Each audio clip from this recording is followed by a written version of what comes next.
بسم الله الرحمن الرحيم. السلام عليكم ورحمة الله وبركاته. إن الحمد لله نستعينه ونستغفره ونؤمن به ونتوكل عليه ونعوذ به من شرور أنفسنا ومن سيئات أعمالنا. من يهديه الله فلا مضل له ومن يضلل فلا هادي له. أشهد أن لا إله إلا الله وحده لا شريك له،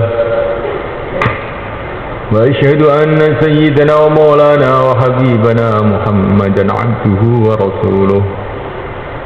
اللهم صل وسلم وبارك عليه وعلى آله وأصحابه والتابعين لهم إلى يوم القيامة. أما بعد،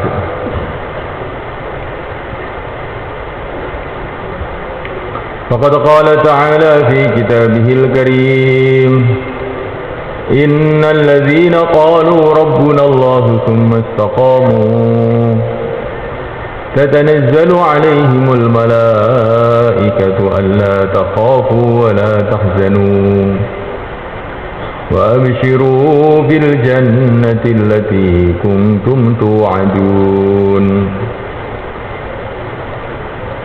نحن أولياؤكم في الحياة الدنيا وفي الآخرة ولكم فيها ما تشتهي أنفسكم ولكم فيها ما تدعون نزلا من غفور رحيم. ومن أحسن قولا ممن دعا إلى الله وعمل صالحا وقال إنني من المسلمين.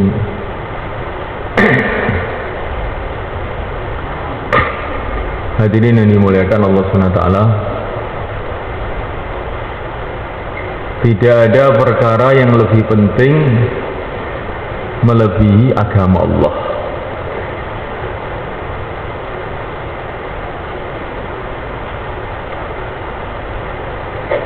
Allah Subhanahu wa ta'ala menciptakan kita ini, menciptakan manusia ini adalah karena masalah agama. Allah sedikit pun tidak berhajat dengan manusia. Allah tidak perlu dengan manusia. Untuk apa Allah ciptakan manusia?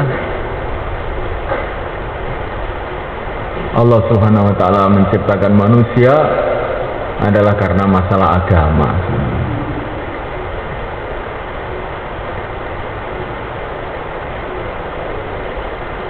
Sebagaimana yang telah difirmankan oleh Allah dalam kitabnya, wa ma khalaqtul jinna wal insa illa liya'budun.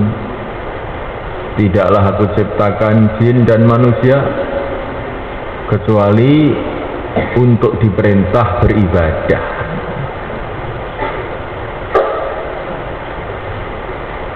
Jadi semalaikan Allah SWT, kita ini diciptakan ini untuk apa? Ini yang bisa menjawab hanya Allah sendiri, yang menciptakan Allah sendiri. Siapa saja tidak boleh menjawab. Kalau sudah ditanya manusia diciptakan untuk apa, maka raja-raja tidak boleh menjawab. Kamu tidak ikut menciptakan kok jawab dulu. Cendekiawan tidak boleh menjawab. Stop. Kamu tidak ikut menciptakan manusia, jangan coba-coba jawab. Filosof, raja-raja, rakyat, pemerintah, siapa saja, para malaikat, semua tidak berhak untuk menjawab. Termasuk kita sendiri pun juga tidak berhak untuk menjawab. Karena kita juga tidak pernah menciptakan diri kita sendiri. Untuk apa kamu hidup? Saya hidup ingin jadi ini, ingin jadi ini, ingin jadi ini, ingin jadi orang kaya, ingin jadi menteri, ingin jadi presiden, ingin jadi orang sakti, ingin dugdeng.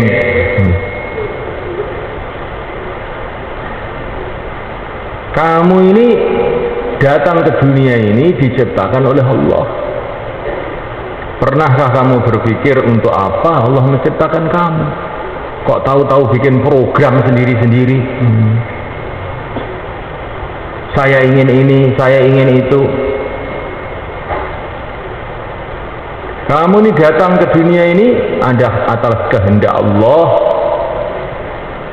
Ayah kamu, ibu kamu, kakek kamu, nenek kamu, buyut-buyut kamu datang ke dunia ini adalah atas kehendak Allah, atas programnya Allah. Dulu kamu tidak ada, kemudian diadakan oleh Allah Subhanahu wa ta'ala. Kehidupan ini bukan milik kamu, milik Allah Subhanahu wa ta'ala. Jasad kamu bukan milik kamu, milik Allah Subhanahu wa ta'ala. Bila datang masanya Allah cabut nyawa kamu, apakah kamu bisa menolak?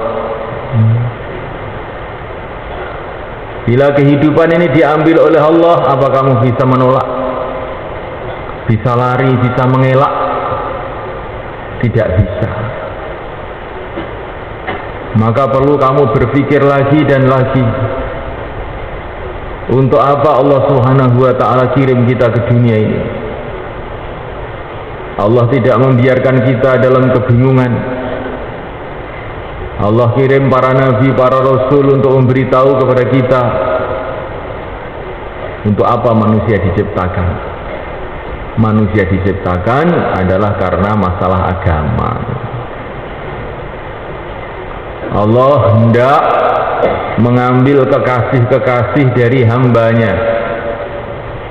Siapa yang mau mengamalkan agama Allah, dia akan jadi kekasih-kekasih Allah. Dan siapa yang tidak mau mengamalkan agama Allah, maka dia akan celaka selama-lamanya. Dunia ini diciptakan oleh Allah SWT juga karena masalah agama. Dunia ini diciptakan oleh Allah karena masalah agama, yaitu untuk medan ujian. Siapakah yang mau mengamalkan agama Allah, siapa yang tidak mau mengamalkan agama Allah. Matahari, bulan, bintang-bintang, lautan, daratan, tumbuh-tumbuhan, binatang-binatang diciptakan oleh Allah Subhanahu wa ta'ala karena masalah agama.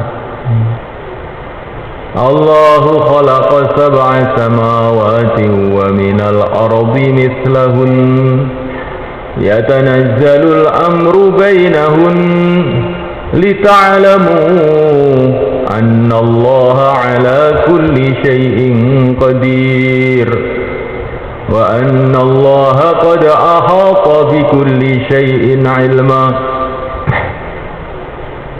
Allah ciptakan 7 petala langit, 7 petala bumi dengan segala aturan-aturan yang ada di alam semesta ini, supaya kamu kenal dengan keagungan Allah. Allah ciptakan matahari supaya kamu tahu keagungan Allah SWT. Allah jalankan matahari supaya kamu tahu kekuasaan Allah SWT. Allah tenggelamkan matahari supaya kamu kenal dengan keagungan Allah SWT. Allah ciptakan langit, ciptakan bumi, ciptakan alam semesta ini dengan segala macam aturannya. Seluruh alam semesta ini ada aturannya, ada tertibnya yang sangat-sangat tertib. Tumbuh-tumbuhan ada tertibnya. Ini pohon mangga ada tertibnya, ada aturannya, ada rasanya yang khas, ada bentuknya yang khas, ada baunya yang khas. Ini pohon durian, bentuknya khas, rasanya khas, warnanya khas, manfaatnya khas. Ini pohon kelapa, berbeda lagi. Ini pohon ketela, berbeda lagi. Seluruh alam semesta ada aturannya. Matahari berputarnya begini, bulan berputarnya begini, bintang-bintang berputarnya begini, sampai atom-atom yang paling kecil pun ada aturannya. Semua ini diciptakan oleh Allah SWT untuk apa? Supaya kamu itu tahu bahwa Allah itu Maha Kuasa. Jadi ini karena masalah agama. Kenapa kok tumbuh-tumbuhan tuh banyak sekali macamnya, banyak sekali jenisnya, banyak sekali rasanya. Ada yang pahit, ada yang manis, ada yang untuk makanan pokok, ada yang untuk obat-obatan, ada yang untuk racun, ada yang untuk bau-bauan, ada yang untuk bumbu-bumbuan. Kenapa? Supaya kamu tahu bahwa Allah itu Maha Kuasa. Supaya kalau kamu itu makan, teringat Allah SWT. Seumpama Allah tidak menciptakan lombok itu, kayak apa ini jadinya dunia ini? Nggak ada yang pedes sama sekali. Sambel nggak ada. Wah, ini akan menderita orang Jawa ini nanti. Bagaimana kalau dunia ini tidak ada garam? Ada seorang ulama itu ngasih amalan santrinya itu aneh. Kamu puasa 7 hari, jangan makan garam. Lemes langsung mereka. 7 hari itu langsung lemes, nggak kuat apa-apa. Hanya gara-gara nggak makan garam. Makan apa aja juga nggak enak. Ini sayur nggak enak, apa-apa nggak enak, gara-gara nggak ada garamnya. Jadi semulaikan Allah SWT supaya kita renungi kekuasaan Allah yang ada di mana-mana, kehebatan Allah yang ada di mana-mana, sehingga senantiasa kita memuji-muji Allah di mana-mana, mengagungkan Allah di mana-mana, mengesahkan Allah di mana-mana. Kata para ulama, di antara buktinya bahwa yang mengatur alam semesta ini cuma satu, itu buktinya ada kesatuan di dalam alam semesta ini. Manusia ini perlu angin, kok ya angin ada. Ini menunjukkan yang menciptakan manusia dan yang menciptakan angin itu sama. Manusia malaikat Allah Ta'ala perlu panasnya matahari, kok ada matahari. Manusia perlu keindahan-keindahan, ada keindahan-keindahan. Manusia ini Allah Subhanahu wa Ta'ala jadikan apa saja keperluannya itu di alam semesta itu ada. Menunjukkan malaikat Allah Subhanahu wa Ta'ala bahwa pencipta manusia dengan yang menciptakan alam semesta ini sama. Nah, malaikat Allah Ta'ala dan yang menciptakan itu maha tahu. Allah itu sudah tahu, Allah yang menciptakan. Ala ya'lamu man khalaq wa huwal latiful khabir. Allah yang menciptakan, bagaimana tidak tahu, kata Allah. Allah sudah tahu tahun sekian manusia akan dikasih ilham oleh Allah, dikasih petunjuk oleh Allah untuk membuat kacamata. Ini Allah tahu dah. Maka sebelum kacamata dibuat oleh manusia, Allah sudah tahu. Oh, yang menciptakan otak manusia itu Allah. Maka sebelum kacamata dibuat, oleh Allah cantolannya sudah dibuat duluan, ya. Yaitu telinga, malaikat. Bagaimana umpama malaikat Allah tidak menciptakan daun telinga ini? Masya Allah, kalau pakai kacamata harus ditaleni sama rumput Jepang, ya. Kan jelek sekali jadinya malaikat. Jadi sudah malaikat Allah SWT, Allah tahu segalanya. Allah tahu segalanya.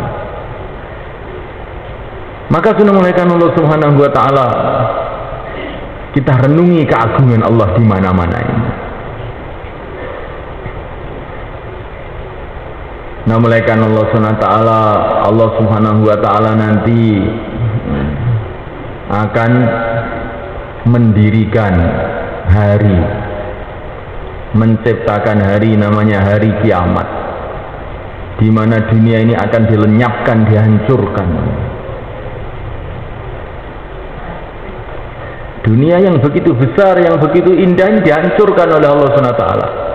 Karena apa? Karena fungsi dari dunia ini untuk menguji manusia, siapa yang mau mengamalkan agama, siapa yang tidak mau mengamalkan agama. Yang mau mengamalkan agama masuk surga, tidak mau mengamalkan agama masuk neraka. Maka kapan hari kiamat itu datang? Kata para ulama, hari kiamat itu datang kalau jatah surga sudah cukup, jatah neraka juga sudah cukup. Berarti yang diuji sudah tidak ada lagi, sudah cukup. Maka saat itulah datang hari kiamat. Manusia semua dikumpulkan di padang mahsyar. Mulai manusia pertama Nabi Adam alaihissalam sampai manusia terakhir. Yang mulia manusia semua, para nabi, para rasul, umatnya, raja-raja, sampai bayi yang terakhir lahir di dunia ini dikumpulkan di padang mahsyar. Untuk apa dikumpulkan? Untuk mendengarkan pengumuman hasil ujian. Yang memberikan pengumuman adalah malaikat Jibril alaihissalam. Dipanggil namanya satu persatu. Fulan ibnu Fulan telah berhasil mengamalkan agama Allah dan dia akan sukses mulia selama-lamanya. Fulan ibnu Fulan telah gagal dalam mengamalkan agama Allah, mati tidak membawa iman, tidak membawa Islam, maka dia akan celaka selama-lamanya.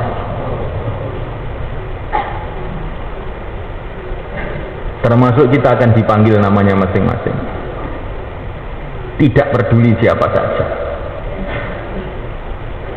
Waktu itulah baru kita paham, sebenarnya orang yang sukses hanyalah orang yang mau mengamalkan agama Allah.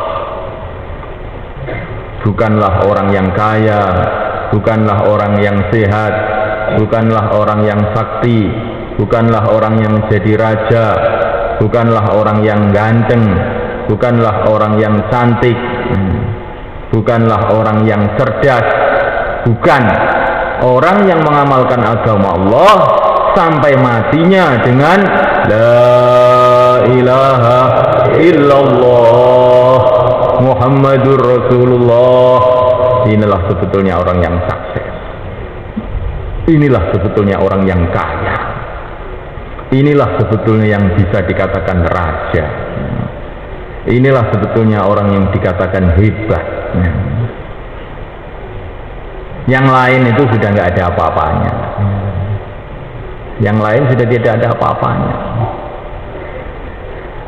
Orang yang mengandalkan dunia, kehebatan dunia, kekayaan dunia, teknologi dunia, pada hari kiamat dunia sudah ambruk, nggak ada gunanya lagi. Teknologi tidak ada gunanya lagi. Kekayaan tidak ada gunanya lagi.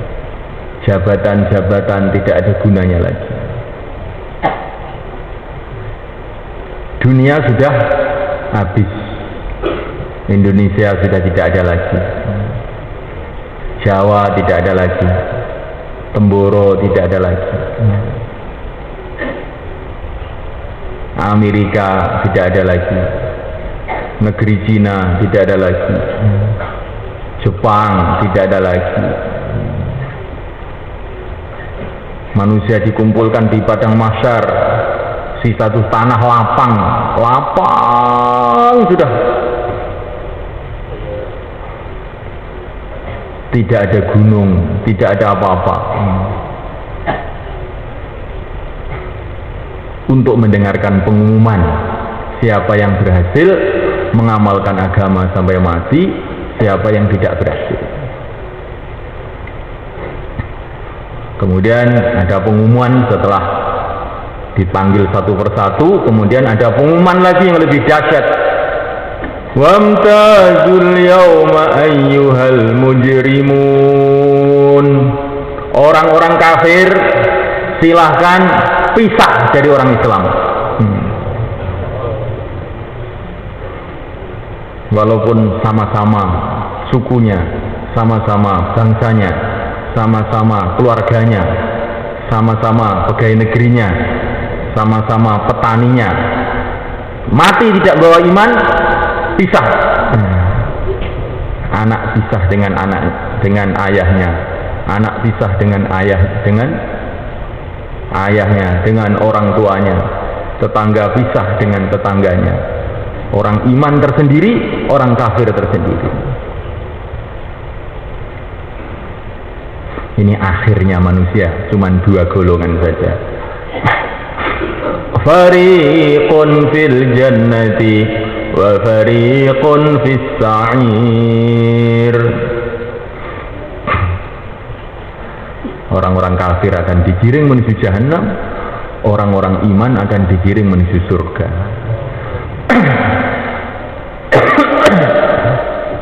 Wasiqal ladzina ittaqaw rabbahum ilal jannati zumara. Orang-orang yang takwa dikirim menuju surga Allah rombongan-rombongan. Rombongan pertama adalah rombongannya baginda Muhammad SAW dan umatnya. Sampai di pintu surga, ternyata pintu-pintu surga sudah dibuka. Para malaikat sudah menyambut mereka. Mereka mengatakan, "Tirtum, kamu telah sukses. Fadkhuluha khalidin." Masuklah surga kekal abadi selama-lamanya. Tapi saking indahnya suasana surga itu semua, kan, orang-orang ahli surga itu sudah disuruh masuk itu nggak masuk-masuk. Dia melihat pintunya surga, kok indah sekali. Sudah disuruh masuk, lu melihat pintu aja. Waktu untuk melihat pintunya itu saja perlu waktu 40 tahun.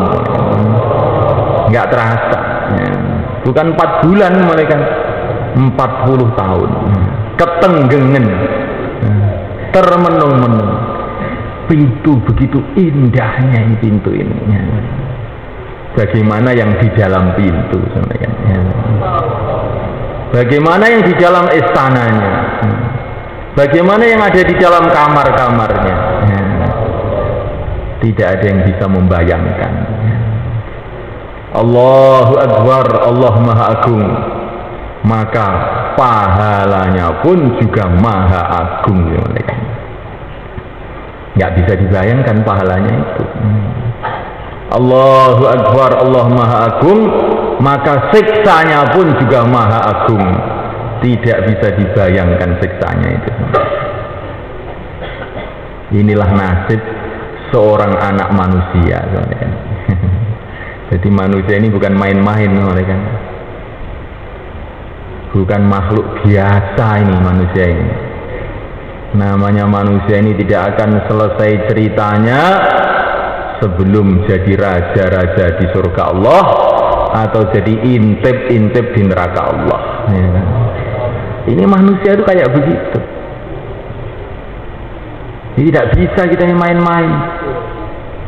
Alah, angel-angel.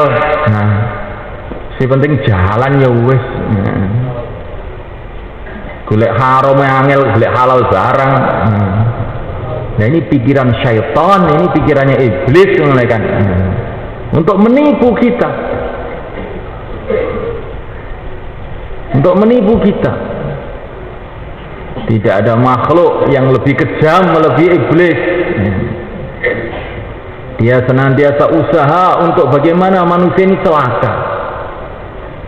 Diiming-iming dengan kenikmatan dunia ini supaya apa? Iblis ini ngiming-ngiming tiap hari kenikmatan dunia ini. Supaya apa? Supaya manusia kehilangan kenikmatan akhirat. Kelihatannya iblis ini begitu sayang sama manusia ini. Diajak berhiburan, cari hiburan, jingkrak-jingkrak sana kemari. Itu bisikan-bisikan iblis pada manusia. Carilah kenikmatan, carilah kesenangan, carilah kegembiraan. Padahal sebetulnya itu adalah tipu daya untuk supaya kehilangan kenikmatan yang sebenarnya, kenikmatan yang selama-lamanya. Dan iblis itu tahu bahwa dunia ini tidak bisa dinikmati oleh siapa saja. Dunia ini tidak bisa dinikmati oleh siapa saja, karena begitu singkat, begitu cepat. Belajar dunia, Masya Allah, capek-capek sekolah berpuluh-puluh tahun. Pikirannya nanti kalau sudah tamat sekolah, enak. Akhirnya tamat sekolah S3. Ternyata setelah tamat S3 ini juga tidak enak. Terus langsung dijadikan pegawai, suruh kerja. Pikirannya kalau saya sudah kerja, gaji besar, enak. Tidak enak juga. Ternyata gajinya itu untuk istrinya dan anaknya, bukan untuk dia. Perasaan sananya, Masya Allah, kalau sudah bisa ngasih uang anaknya, istrinya bahagia. Ternyata tidak, istrinya ngomel terus, anaknya juga ngomel terus. Di tengah-tengah omelan-omelan anak, istri, tetangga, sibuk kerja, tiba-tiba jantungnya sudah kecemut, kulitnya sudah keriput, Masya Allah, giginya tahu-tahu goyang. Inilah dunia, mereka. Kelihatannya saja seperti enak, sebetulnya ternyata tidak enak. Kelihatannya saja dunia itu enak kalau belum didapatkan, tapi setelah didapatkan sebentar ternyata tidak enak. Ingin jadi raja, ingin jadi presiden, perasaannya enak. Baru dilantik sudah masalah sana, masalah sini. Sibuk-sibuknya ngurus negara, tahu-tahu ada berita waktu pensiun sudah datang. Durung mari kesele. Jadi ini dimulaikan Allah Ta'ala dunia. Maka setan itu membujuk kita untuk cari dunia. Karena dunia ini dimulaikan memang setan sudah tahu, dia lebih pengalaman. Sudah beratus-ratus tahun, beribu-ribu tahun setan itu di dunia. Maka setan sudah tahu bahwa dunia ini nggak enak.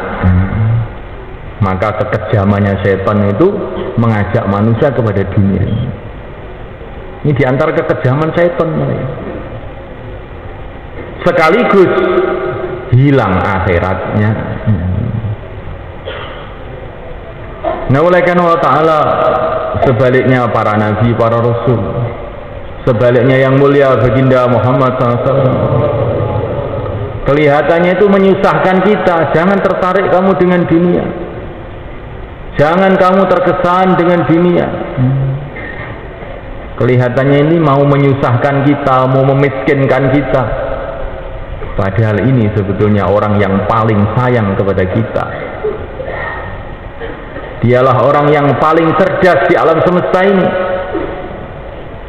Kalau kecerdasan seluruh manusia ini dikumpulkan, dibandingkan dengan kecerdasan Rasulullah SAW, maka tidak ada apa-apanya, seperti setetes air laut. Wa kulluhum min rasulillahi multamisun gharfan minal bahri aw rashfan minad diyami. Ilmunya seluruh manusia ini dibandingkan ilmunya Rasulullah itu setetes air hujan atau sesauh air laut. Maka subhanahu wa ta'ala baginda Nabi itu ditawari oleh orang-orang Quraisy, ditawari kerajaan, ditawari harta benda, beliau tidak mau. Bahkan baginda Nabi itu diuji oleh Allah, ditawari langsung oleh Allah melalui malaikat Israfil dan Jibril alaihi wassalatu wassalam. Kalau kamu mau jadi nabi yang raja, akan saya jadikan kamu nabi yang raja. Kalau kamu ingin gunung-gunung sekitar Mekah ini menjadi emas, dan kemana saja kamu pergi akan mengikuti kamu, akan saya berikan juga. Ini yang nawari Allah, maknanya halal 100%. Yang nawari itu yang punya. Tetapi Nabi dikasih kefahaman, tidak ya Allah, saya ingin sehari lapar sehingga saya bisa merengek-rengek kepada engkau, sehari kenyang sehingga bisa memuji-muji engkau. Coba kamu renungi, kita renungi ini kata-kata Nabi itu. Jadi hidup ini yang paling indah bagi Nabi itu amal agama.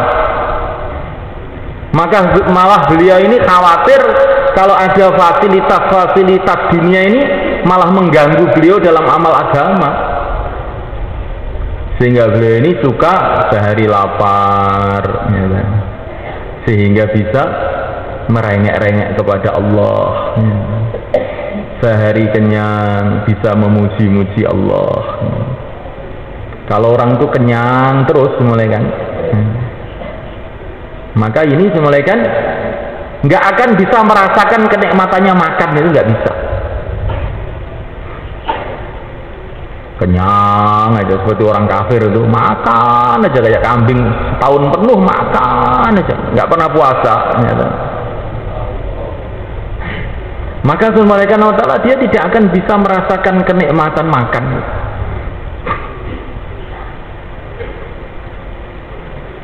Kenikmatan dunia ini, kalau dunia ini memang dikatakan nikmat, bolehlah. Tapi kenikmatan dunia ini hanya bisa dirasakan kalau dengan agama.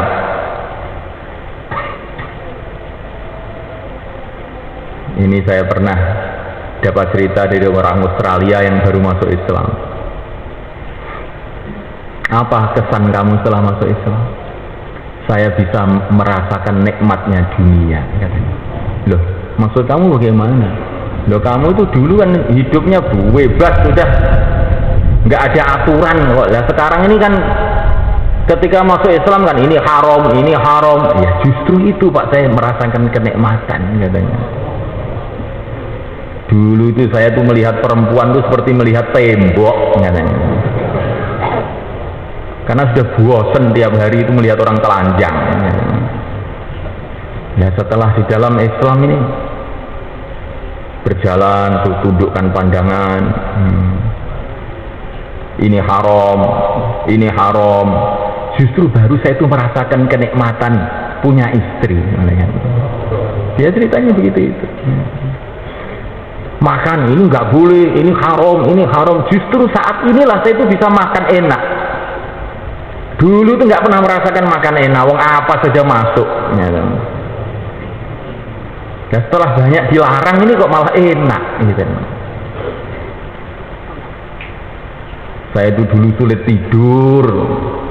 Setelah keluar 3 hari diajari tahajud, baru rasanya nikmat tidur itu. Dulu tuh semalam-malam suntuk saya itu nggak tidur, nggak bisa tidur. Setelah keluar 3 hari ini loh baru rasanya nikmat tidur. Kan aneh malaikat. Maka kata Maulana Ibrahim itu, di agama itu di dunia ini seperti air liur katanya. Air liur yang ada di mulut kita ini malaikat. Air liur itu kelihatannya itu nggak begitu ada manfaatnya, nggak begitu ada rasanya. Namanya air liur. Tapi kalau air liur itu nggak ada di mulut kita, kita makan apa saja nggak bisa, nggak ada rasanya itu. Tapi karena ada air liur itu, maka kita ini makan ini terasa enak, makan itu terasa enak. Itu gara-gara ada air liur. Begitu juga sama kan dunia ini, orang itu bisa menikmati kenikmatan dunia ini kalau dia berpegang dengan agama Allah di dunia ini. Baru dia merasakan kenikmatan dunia. Kita dagang dengan tertib agama, nanti dapat hasil laba 1.000, 2.000, rasa nikmat. Dimakan itu sama malaikat jadi nur. Tapi dapat laba 1 juta, 2 juta, hasil nipu. Nanti dimakan tuh nggak ada nikmatnya. Sumpek, masuk perut itu sumpek. Maka ada orang tuh, saya ini kok sumpek saja tuh Pak, datang ke seorang ulama. Kamu ingin hatinya tenang, nikmat. Benar, makanlah yang betul-betul halal. 40 hari saja kamu coba, nanti kan terasa itu bagaimana hati tenang. Maka akhirnya dia berpikir bagaimana caranya makan yang betul-betul halal itu. Ini zaman ini sudah apa mana-mana haram ya, sulit mencari yang halal ini. Akhirnya dia pergi ke satu kampung di puncak gunung. Di situ ada buah-buahan yang tidak ada yang pemiliknya.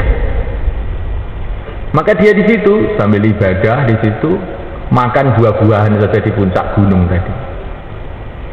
Setelah genap 40 hari, Masya Allah, betul ini. Rasanya sekarang ini saya rasanya seperti di surga katanya. Kalau orang itu di surga kayak begini ini saja sudah nikmat betul. Hatinya itu terasa plong, anyep, tenang, nggak ada bingung, nggak ada khawatir, nggak ada apa. Jadi semulaikan Allah Ta'ala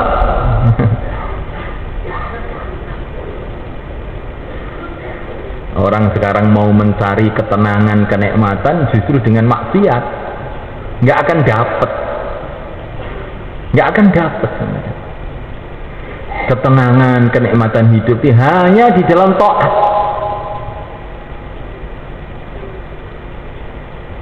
Memulaikan Allah Subhanahu wa Ta'ala. Nah, bagaimana supaya kita ini bisa mengamalkan agama? Nah, sekarang inilah yang mau kita pikirkan, mulaikan. Untuk bisa kita amal agama, semulaikan Allah Ta'ala, hanya bila ada hidayah dalam hati kita. Hidayah itu petunjuk Allah kepada siapa sih yang Allah kehendaki. Jadi untuk mengamalkan agama ini syaratnya bukan orang itu harus pinter, bukan. Bukan syaratnya orang itu harus kaya, bukan. Bukan syaratnya orang itu harus ini, harus itu, bukan. Syaratnya orang itu bisa amal agama satu saja, kalau ada hidayah dalam hati. Kalau ada hidayah dalam hati, entah dia petani, entah dia pedagang, entah dia kaya, entah dia miskin, entah dia sehat, entah dia sakit, entah dia pejabat, entah dia rakyat, ya akan bisa amal agama dengan mudah. Tetapi kalau di dalam hati tidak ada hidayah, apapun keadaannya, maka akan sulit untuk bisa amal agama. Walaupun dia kumpul dengan orang-orang baik, seperti Qarun, mulai kan. Qarun ini keponakannya Nabi Musa. Orangnya pinter, kaya, pengusaha, sukses. Tinggalnya itu bersama orang-orang soleh, tetapi dia ini tidak ada hidayah dalam hatinya. Akhirnya dia jadi begajul, jadi orang yang paling durhaka pada zamannya. Namun Allah Ta'ala sebaliknya, istrinya Fir'aun tinggalnya di istana Fir'aun, kanan kiri tentara Fir'aun, tapi dia dapat hidayah, dia bisa amal agama. Jadi masalahnya itu hidayah mereka. Sedangkan hidayah itu milik Allah, nggak ada orang yang bisa memberikan hidayah. Hanya Allah yang bisa memberikan hidayah. Innal hidayah. Maka senulaikan Allah SWT bagaimana supaya kita ini dapat hidayah. Allah yang Maha Rahman, yang Maha Rahim memberikan kita amalan-amalan, usaha-usaha yang bila kita kerjakan dengan sungguh-sungguh, Allah akan kasih hidayah. Apa itu senulaikan Allah SWT? Amalan-amalan asbab hidayah ini. Yang pertama kali adalah membuat suasana dakwah. Ketika Allah mau memberikan hidayah kepada manusia ini, sejarahnya sejak zaman dulu pasti Allah akan mengirim nabi. Ya, kerjanya nabi pertama adalah dakwah. Maka ini syarat hidayah pertama itu adanya suasana dakwah. Maka kita buat suasana dakwah di rumah kita, di masjid kita, di kampung kita, di mana saja. Suasana bercerita mengenai keagungan Allah. Allah adalah Tuhan kita, Allah yang menciptakan kita, Allah yang menciptakan alam semesta, Allah yang menciptakan ayah kita, Allah lah yang menciptakan ibu kita, Allah lah yang menciptakan sawah kita, Allah yang menciptakan otak kita, Allah yang menciptakan telinga kita, Allah yang menciptakan rakyat kita, Allah yang menciptakan pejabat kita, Allah yang menciptakan presiden kita, Allah yang menciptakan alam semesta. Dialah Allah yang menciptakan langit, dialah Allah yang menciptakan bumi, dialah Allah yang menciptakan segalanya, makhluk yang tampak maupun makhluk yang tidak tampak. La ilaha illallah. Ini pertama, ini harus ada. Suasana dakwah ini harus dihidupkan di mana saja. Ini syarat pertama hidayah datang. Ini kalau suasana bicara keagungan Allah ini tidak ada, kita ini dalam bahaya. Dalam bahaya. Harus kita tanamkan. Pokoknya kalau kita nggak bicara keagungan Allah, tidak dalam suasana bercerita kehebatan Allah, kita ini di dalam bahaya. Sekarang orang itu tahu bahayanya penyakit, bahayanya apa macam-macam ya, tapi tidak tahu bahayanya meninggalkan dakwah, bahayanya tidak makan, bahayanya tidak minum, tahu semua, bahayanya tidak punya duit, bahayanya ini semua orang tahu. Bahayanya tidak dakwah ini loh kurang tahu. Padahal kalau kita tidak dakwah, maka akan lupa kepada Allah. Nah, kalau sudah lupa kepada Allah, gawat kan. Sedangkan kita ini berhajat kepada Allah 24 jam. Setiap detik kita berhajat dengan pertolongan Allah.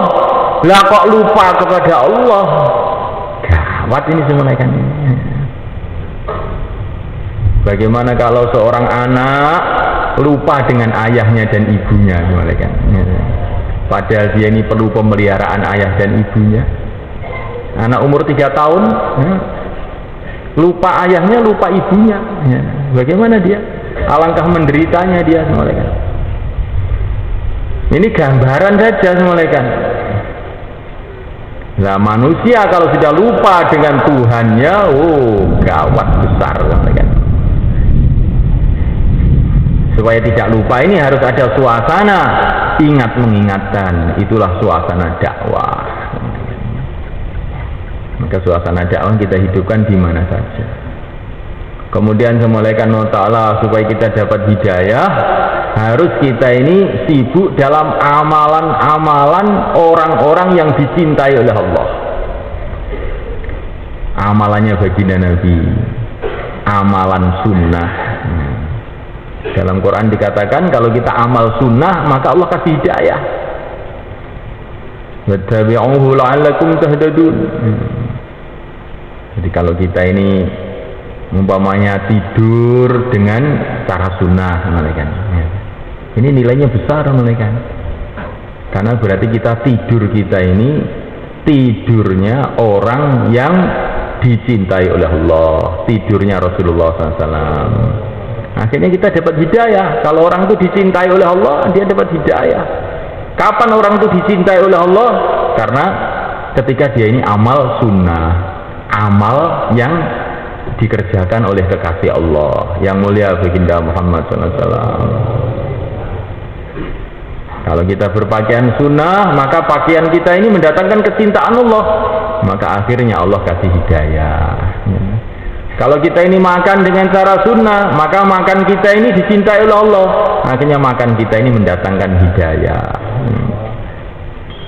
Terus begitu dalam seluruh kehidupan itu kita ini usaha bagaimana amal sunnah. Qul in kuntum tuhibbunallaha fattabi'uni yuhibbukumullah.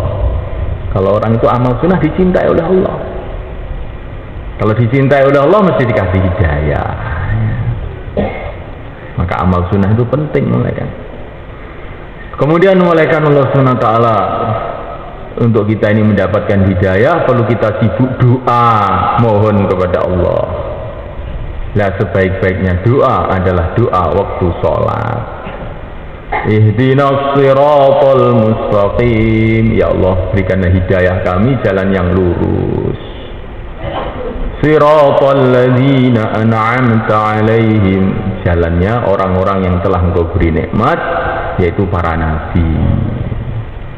Jadi setiap sholat kita mesti doa supaya dikasih hidayah seperti hidayah yang Allah berikan kepada para nabi. Hidayah yang Allah berikan kepada para nabi itu bagaimana? Hidayah yang jadi asbab hidayah untuk orang lain. Jadi para nabi itu keistimewaannya begitu, dapat hidayah dan jadi asbab hidayah untuk orang lain. Maka ini yang harus kita minta kepada Allah. Kita dapat hidayah, kemudian jadi asbab hidayah untuk anak kita, untuk istri kita, untuk teman kita, untuk tetangga kita. Inilah orang yang paling beruntung di dunia ini. Sehingga dia mati, amalannya itu diteruskan oleh anaknya, istrinya, temannya, tetangganya, sanak familinya, umat di seluruh alam. Maka Syekh Muhammad Ilyas ketika mau wafat, beliau ini tersenyum-senyum saja malaikat. Mau mati ya tersenyum-senyum. Maka ditanya salah satu santrinya, Syekh, kok tersenyum-senyum Syekh? Iya.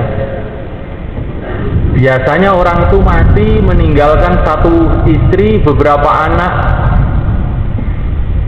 Tetapi saya ini mati meninggalkan beribu-ribu orang yang akan meneruskan amal saya. Maka saya seneng nih mati begini ini. Mati sudah nggak ada capek-capek lagi, tapi dapat pahala terus. Karena hidupnya itu dapat hidayah dan menjadi asbab hidayah untuk orang lain.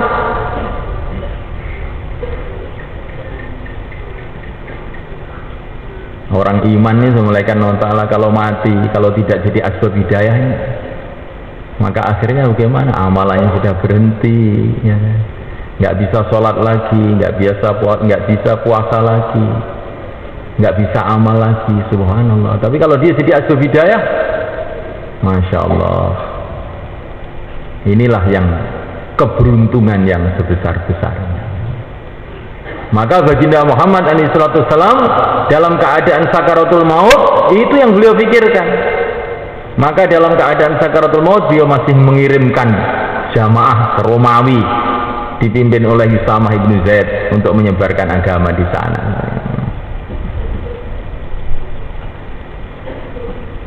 Jadi dalam keadaan sakaratul maut masih membentuk jamaah untuk dakwah. Kita sudah ada pikir begitu belum? Waktu sehat aja nggak bentuk jamaah, apa mana sekarat. Bagaimana semuanya kita ini rugi besar mereka. Nabi kita ini memberi contoh kepada kita. Waktu sakaratul maut itu masih membentuk jamaah. Akhirnya 3.000 orang dibentuk. Ya kita ini masih sehat, nggak bentuk jamaah. Mundur aja jamaahnya. Nah ini semulaikan Allah Ta'ala perlu kita renungi malaikat. Baru inilah hidup ikut Rasulullah, mati ikut Rasulullah itu seperti itu.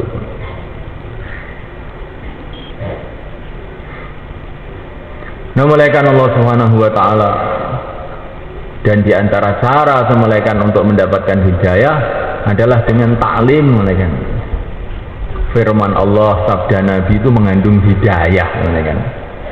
Maka taklim di rumah, taklim di masjid harus kita kuatkan. Sayyidina Umar masuk Islam gara-gara taklim. Banyak orang masuk Islam gara-gara taklim. Ini di negeri-negeri barat ini malaikat, banyak orang masuk Islam gara-gara wujudnya taklim di rumah-rumah orang Islam. Maka kita hidupkan taklim, insyaallah malaikat, dengan sungguh-sungguh malaikat. Ini taklimnya ada nurnya tersendiri sebenarnya. Kemudian mulaikan di antara cara untuk mendapatkan hidayah banyak zikir semuanya. Allahu yajtabi ilaihi man yasha wa yahdi ilaihi man yunib.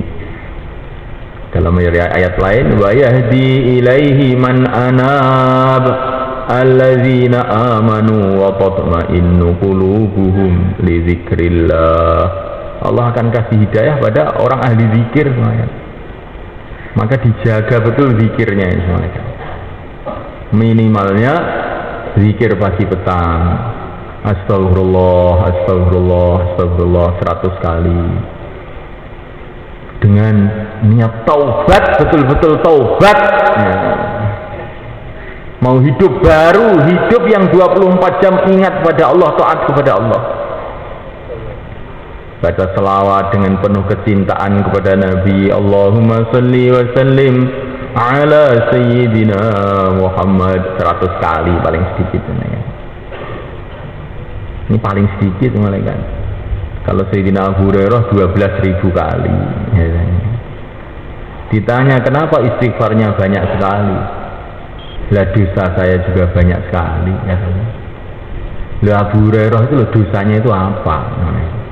Wong siang malam ini cuma mendakwahkan agama, menyampaikan hadis-hadis Nabi.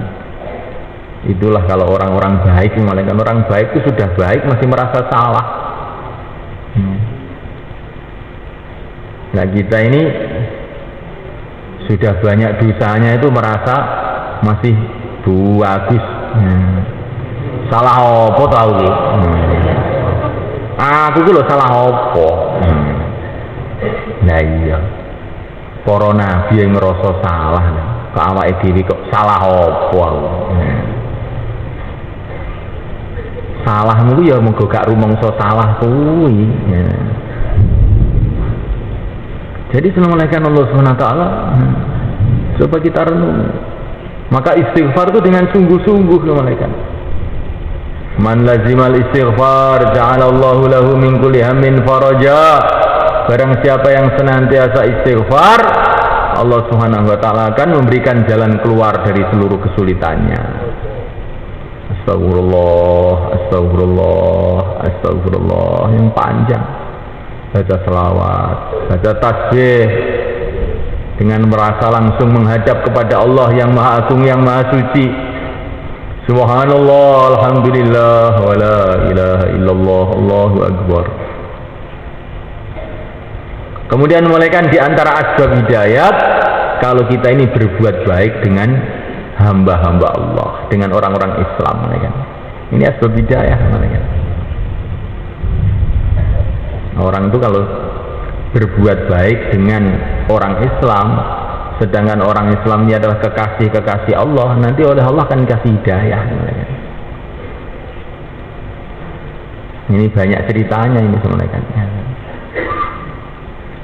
Di Mekah itu ada orang namanya Hakim Ibnu Hizam, orang kaya di Mekah. Dia ini nggak mau masuk Islam, tapi seneng sama Rasulullah itu dia ini, kan aneh. Maka beliau ini sering kirim baju pada Rasulullah. Akhirnya masuk Islam. Jadi orang itu kalau berbuat baik dengan orang-orang Islam itu barokahnya itu dia akan dapat hidayah. Sebaliknya kalau orang itu menyakitkan hati orang-orang Islam, ini hatinya dia akan jadi gelap. Karena dia menyakitkan kekasih-kekasih Allah. Sayyidina Ali mengatakan, kamu hati-hati dengan orang Islam. Karena Allah SWT itu menyimpan, menyembunyikan kekasih-kekasihnya, wali-walinya di kalangan orang Islam. Maka berbuatlah baik dengan seluruh orang Islam.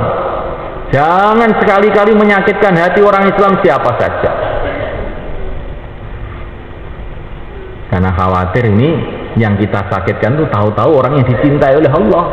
Nah, akhirnya kita kualat, nanti hatinya jadi gelap. Jadi sudah mulaikan Allah SWT berbuat baik kepada orang Islam. Nah, mulaikan sering orang-orang tua kita ini cerita bagaimana di Amerika ada seorang masuk Islam, orang itu masuk Islam, tapi istrinya ini nggak mau masuk Islam. Sudah didatangi banyak orang, diceritakan kemuliaan Islam, kehebatan Islam, kebenaran Islam, dalil-dalil sudah disampaikan, tapi nggak mempan. Ini wanita ini tidak mau masuk Islam.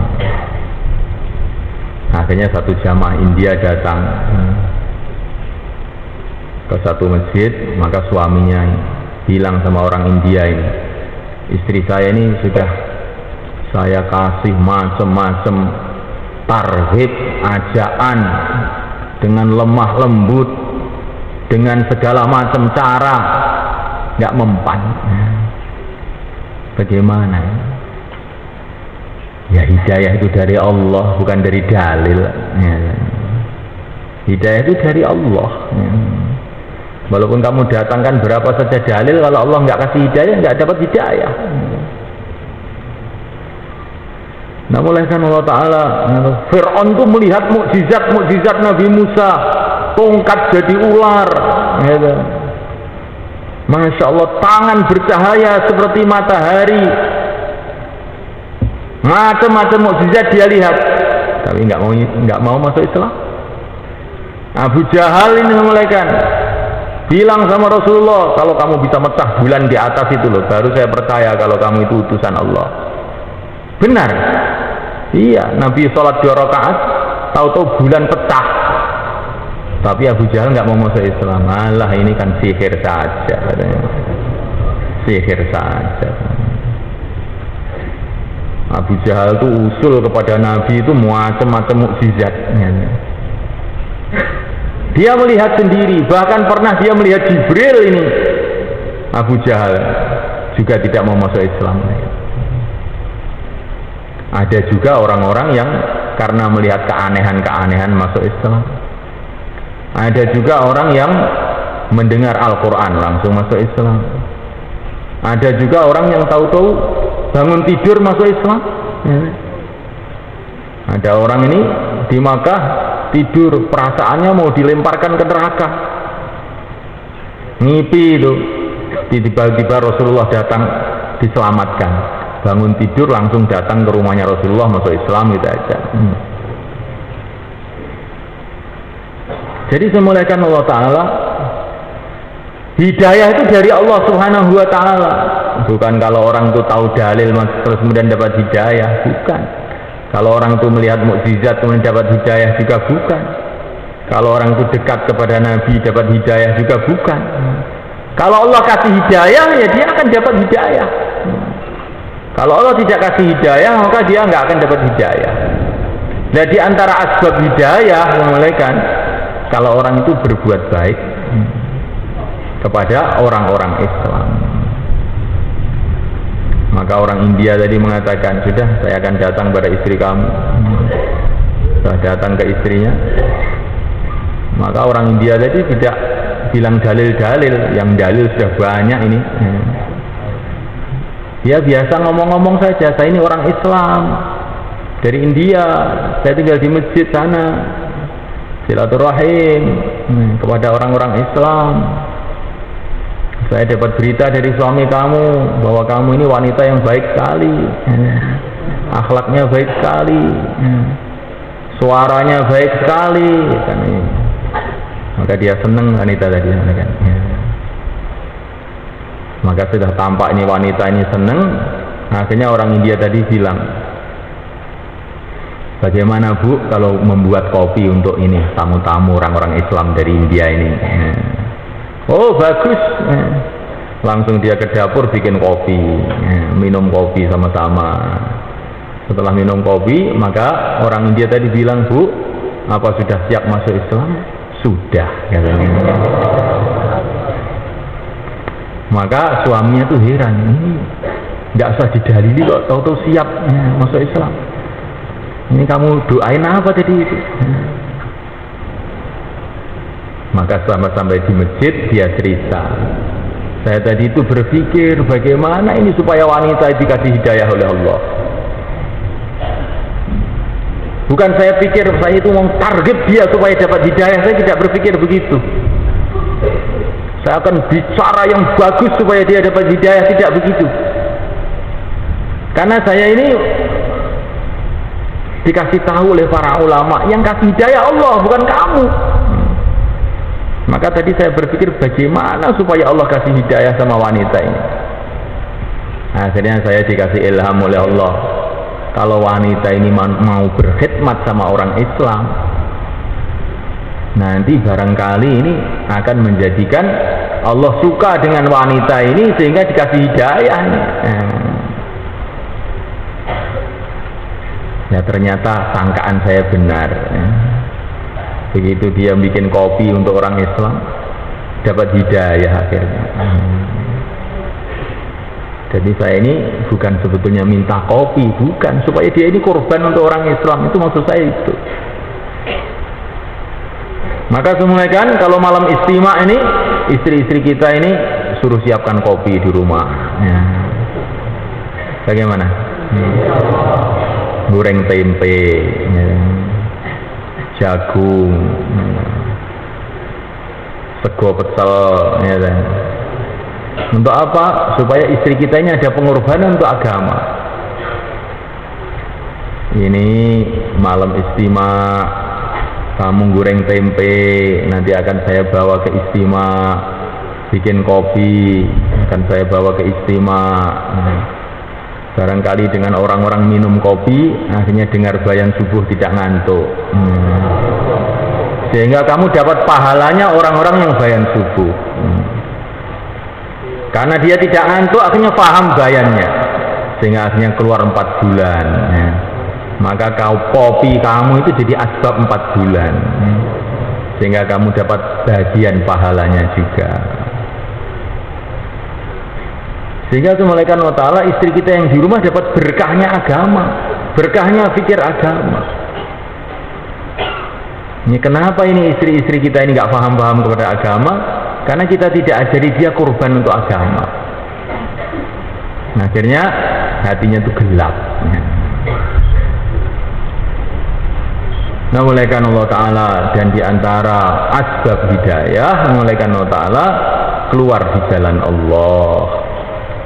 Walau anna katabna alaihim an yaqtulu anfusakum aw yakhruju min diyarikum ma fa'aluhu illa qalilan minhum walau annahum fa'alu ma yu'adzuna bihi lakana khairan lahum wa ashadda tathbita wa idzal la'atainahum min ladunna ajran 'azima wa lahadainahum siratan mustaqima faman jahada fa innama yujahidu li nafsihi walladzina jahadu fina lanahdiyannahum subulana. Ini banyak sekali ayat-ayat yang ringkasnya kalau kita ini mau berjuang mulai kan, nanti itu baliknya itu pada diri kita sendiri. Jadi kita ini berjuang mendakwahkan agama ke sana kemari ini pada prinsipnya untuk menguatkan rohani kita sendiri, menguatkan iman kita sendiri, yang prinsip yang paling pokok itu. Maka orang-orang yang paling kuat imannya adalah orang-orang yang memperjuangkan agama siang dan malam. Para nabi, para rasul, para sahabat. Maka kita ingin mengikuti jejak mereka juga, insyaallah mereka. Maka yang akan belajar keluar jalan Allah, mau mikirkan agama sungguh-sungguh, ya, silahkan mulaikan. Yang mau keluar jalan Allah 4 bulan, 40 hari, tambah masa, sisa masa berapa hari saja, silahkan berdiri ke selatan. Monggo, bismillah, monggo, monggo, monggo. Sing badhe medal sanulan kanthi dinten setahun, nah. Masya Allah, monggo. Sing badhe medal dinten-dinten mawon kula aturi jumeneng ngidul kok, monggo, monggo. Bismillah.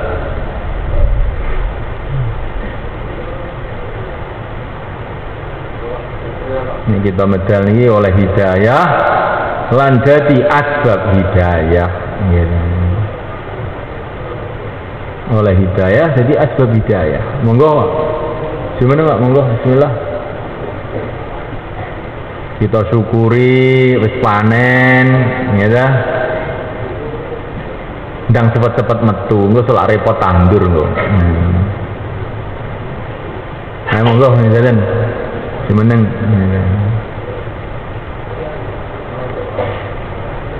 semeneng dinten-dinten kemawon, semeneng idul mriko taqabbalallah. Monggo mboten usah sungkan-sungkan, langsung semeneng ya. Saniki wong nglakoni maksiat ora sungkan ya. Wis nglakoni taat nggih ben sasungkan. Monggo njaden, monggo. Monggo jumeneng. Pinten-pinten mawon jumeneng idul, monggo. Bulan Rabiul Awal, bulan kelahirane Kanjeng Nabi. Kita peringati kanthi terusne amalane Kanjeng Nabi. Mikirne umat, gitu. Makmurne masjid.